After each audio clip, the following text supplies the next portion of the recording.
नमस्कार। म आज नेपालीपन शीर्षकको एउटा झ्याउरे लयमा कविता वाचन गर्ने अनुमति माग्छु र कविता सुनेर प्रतिक्रिया दिनुहुन हार्दिक अनुरोध गर्दै म मेरो यसरी सुरु भएको कविता वाचन गर्ने जमर्को गर्छु। विश्वकै राम्रो मलाई लाग्छ नेपाली चलन, मिलेर बस्नु रमाइलो छ नगर जलन। चौतारी चिनी पिपल बर रोपेको हेरेर, बटुवा थाक्दा विश्राम पाओस् थकान मेटेर। पुर्खाले सिर्जे संस्कृति यस्तो म राखौँ साँचेर, हस्तान्तरण यो नासो गरौँ फैलाओस् बाँचेर। संसार भला नेपाली कला चिनाउँ उठेर, देशको माटो जीवित राखौँ श्रममा जुटेर। पृथ्वीको धन पहिलो श्रम नभुलौँ कसैले, कर्मको बाटो अगाडि बढौँ थपक्क सबैले।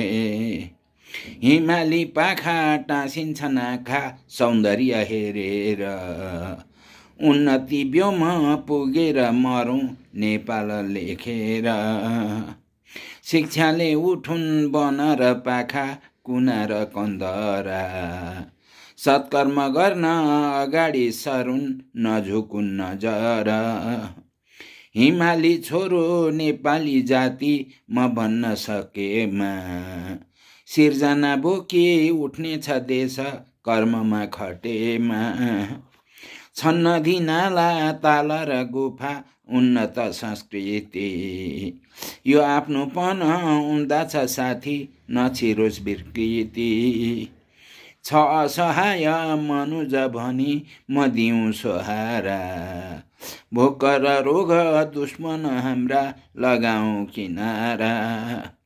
उठेर सँगै हिँडौँ न साथी उन्नति पथमा, उठेमा हामी अवश्य हुन्छ उन्नति रथमा। वीरता गाथा कायम राखौँ पुर्ख्यौली चिनारी, उडेर सँगै सगर छुने गरौँ न तयारी। वीरता गाथा कायम राखौँ पुर्ख्यौली चिनारी, उडेर सँगै सगर छुने गरौँ न तयारी, गरौँ न तयारी। धन्यवाद।